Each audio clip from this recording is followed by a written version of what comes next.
जादुई कैप। रामपुर नाम के गांव में भोला अपने छोटे भाई गणेश के साथ रहता था। भोला मैकेनिक का काम करके अपना घर चलाता था। भोला बहुत मेहनती था और उसके विपरीत गणेश बहुत ही बड़े सपने देखने वाला था।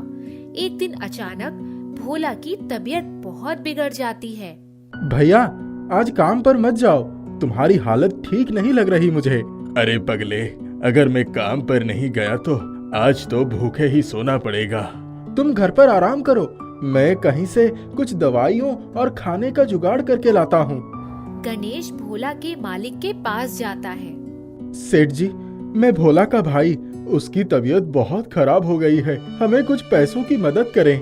4 दिन हुए नहीं काम करते हुए और तुम्हारा भाई बीमार पड़ गया, किस बात के पैसे भाई? गणेश खाली हाथों वहाँ से लौट आता है और रास्ते में सोचने लगता है कि किस तरह दवाई के पैसे जुगाड़ कर सके। उसी वक्त अचानक बहुत तेज हवा चलती है और एक टोपी उड़ते हुए गणेश के सर पर आ गिरती है। पता नहीं किसकी टोपी उड़ते हुए आ गई, आसपास कोई भी नहीं। एक काम करता हूँ, इसे पहन लेता हूँ। थोड़ा आगे जाकर एक दवाई की दुकान दिखाई देती है। वह दवाई की दुकान पर जाता है और उससे विनती करता है, भाई, मेरे पास पैसे नहीं है, मेरे बड़े भाई की तबीयत बहुत खराब है, मेरी मदद करो, मुझे बुखार की दवाई दे दो। दुकान वाला गणेश की बात बिल्कुल नहीं सुनता। गणेश के साथ खड़े एक ग्राहक ने भी दुकानदार से वही दवाई लिया। गणेश उससे भी मदद मांगता है, पर वह भी गणेश की बात नहीं सुनता। गणेश को कुछ समझ नहीं आता कि लोग उसे अनदेखा क्यों कर रहे हैं। तभी गणेश दूसरे ग्राहक की दवाई चुराकर भाग जाता है। मुझे और तेजी से भागना होगा, लोग मेरा पीछा कर रहे होंगे, पता नहीं अब तक तो उन्होंने पुलिस भी बुला ली होगी। और जैसे ही गणेश पीछे मुड़कर देखता है, पीछे कोई भी नहीं रहता। गणेश को थोड़ी राहत मिलती है और वह खाने की खोज में इधर-उधर देखने लगता है। तभी उसे एक ढाबे पर कुछ लोग खाना खाते हुए दिखाई देते हैं। मुझे खाना दे दो, मेरा भाई घर पर भूखा है। यहाँ भी कोई गणेश की बात नहीं सुनता, तो वह खाना उठा लेता है और उसके खाना उठाते ही लोग जोर जोर से चिल्लाने लगते हैं, भूत भूत, अरे बचाओ बचाओ। गणेश अपने चारों तरफ देखता है, पर उसे कोई भूत नहीं दिखाई देता। वह खाना लेकर दौड़कर अपने घर चला जाता है।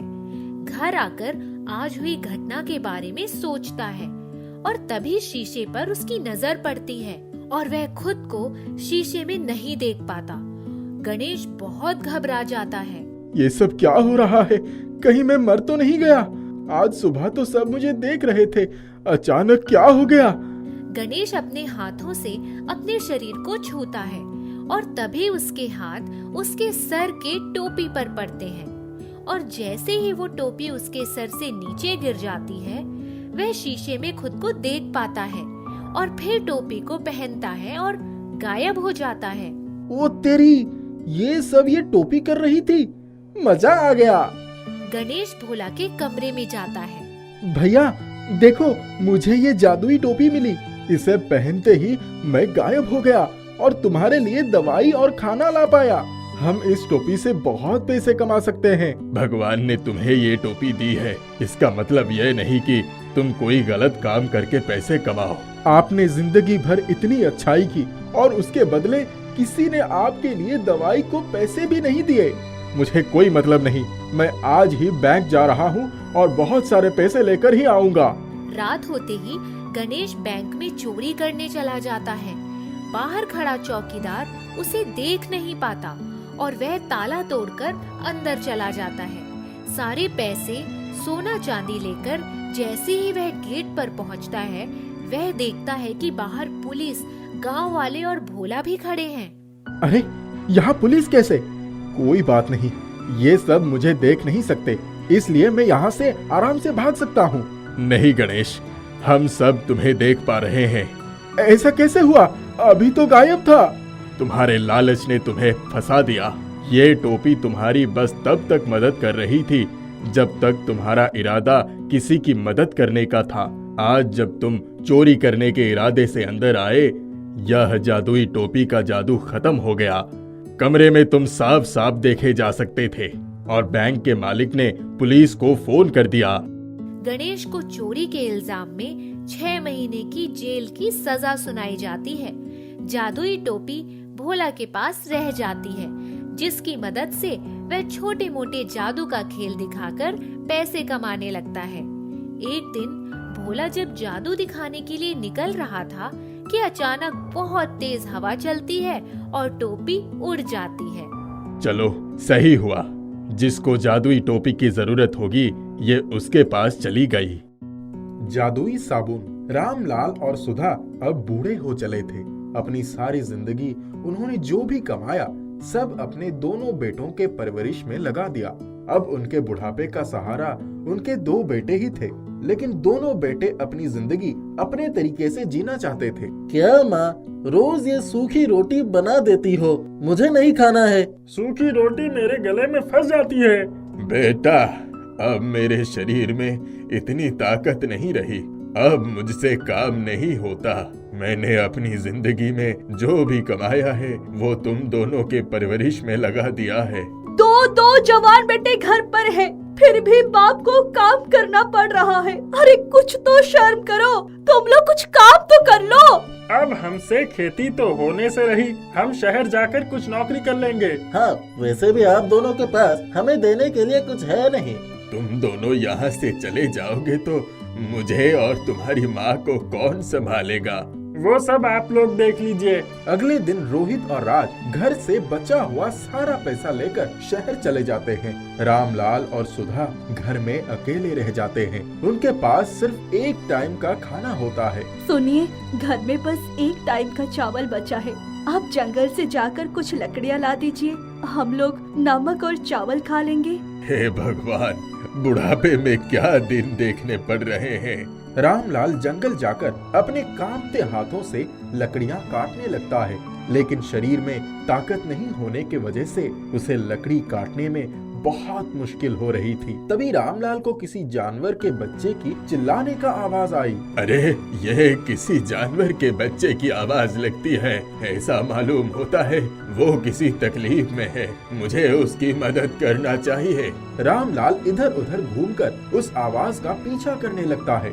तभी थोड़ी दूर पर उसे एक लोमड़ी का बच्चा गड्ढे में गिरा हुआ मिलता है। वो बच्चा गड्ढे से बाहर आने की कोशिश कर रहा था, लेकिन निकल नहीं पा रहा था। रामलाल उस बच्चे को उस गड्ढे से निकालने में मदद करता है। तभी उसकी माँ वहाँ आ जाती है। आपका बहुत बहुत धन्यवाद। ये मेरा बच्चा है, ये खेलते वक्त इस गड्ढे में गिर गया था, आपने इसकी जान बचाई है। मैं आपका आभार कैसे व्यक्त करूं? हाँ, वो सब तो ठीक है, लेकिन तुम बोल कैसे रही हो? मैं एक जादुई लोमड़ी हूँ, क्या मैं आपकी कोई मदद कर सकती हूँ? नहीं नहीं, इसकी कोई जरूरत नहीं है। जब अपने ही साथ छोड़ जाते हैं तो किसी और से क्या मदद लेना। मैं आपको एक जादुई साबुन दे रही हूँ, शायद ये आपके कुछ काम आ जाए। इतना बोलकर लोमड़ी साबुन वहीं रखकर चली जाती है। रामलाल वो साबुन अपनी जेब में रख लेता है और आसपास पड़ी लकड़ी लेकर घर चला जाता है। अरे ये क्या, आपके कपड़े में मिट्टी कैसे लग गई? एक लोमड़ी के बच्चे को बचाने में गंदे हो गए। हमारे पास खाने के तो पैसे है नहीं, अब आपके कपड़े कैसे धो? ये लो साबुन, इससे धो देना। ये साबुन तो बहुत बड़ा है, मैं इसके 4 टुकड़े कर देती हूँ, बाद में काम आएगा। सुधा साबुन का 4 टुकड़े करके एक टुकड़े से रामलाल के कपड़े साफ कर देती है और अगले दिन जैसे ही वो उस साबुन को देखती है वो बोलती है, अरे ये देखिए, मैंने कल इस साबुन के 4 टुकड़े करे थे, लेकिन अब तो ये फिर से उतना ही बढ़ गया। अरे, ये साबुन मुझे जादुई लोमड़ी ने दिया था। लगता है ये कोई जादुई साबुन है। क्यों ना हम इस जादुई साबुन का व्यापार कर ले, इससे हमारी कमाई भी हो जाएगी और हमारा बुढ़ापा भी कट जाएगा। रामलाल और सुधा जादुई साबुन के टुकड़े कर उसे बेचने लगते हैं। उनकी अच्छी कमाई होने लगती है। यह बात राज और रोहित को पता चलती है। ये सुनकर दोनों गांव वापस आ जाते हैं। हमें माफ कर दीजिए, हमसे बहुत बड़ी गलती हो गई। हम अब यहीं रहकर आप दोनों की सेवा करेंगे। और काम में हाथ बटाएंगे। अरे मेरा सब कुछ तुम लोगों का ही तो है। रोहित और राज को जादुई साबुन के बारे में पता चल जाता है। दोनों के मन में लालच आ जाता है। क्यों ना हम ये सारे जादुई साबुन चोरी कर ले और शहर जाकर बेचे तो हमें कितना मुनाफा होगा। हाँ, आज रात ही हम लोग यहाँ से साबुन लेकर शहर चले जाएंगे। दोनों रात में सारा सामान चोरी करके भाग जाते हैं। सुबह जब रामलाल और सुधा उठते हैं और सारा सामान समेत राज और रोहित को गायब देखते हैं तो उन्हें अपनी हालत पर रोना आ जाता है। इधर रोहित और राज शहर पहुंचते ही उनका सारा साबुन और सामान गायब हो जाता है। अरे हमने जादुई साबुन चोरी किया, इसीलिए हमारा सारा सामान गायब हो गया। हमें गांव जाकर माफी मांगनी चाहिए। राज और रोहित वापस गांव जाकर रामलाल और सुधा से माफी मांग लेते हैं और फिर कभी ऐसे गलती नहीं करने का कसम खाते हैं। रामलाल दोनों को माफ कर देता है। माफ करते ही गायब हुआ सारा सामान वापस आ जाता है।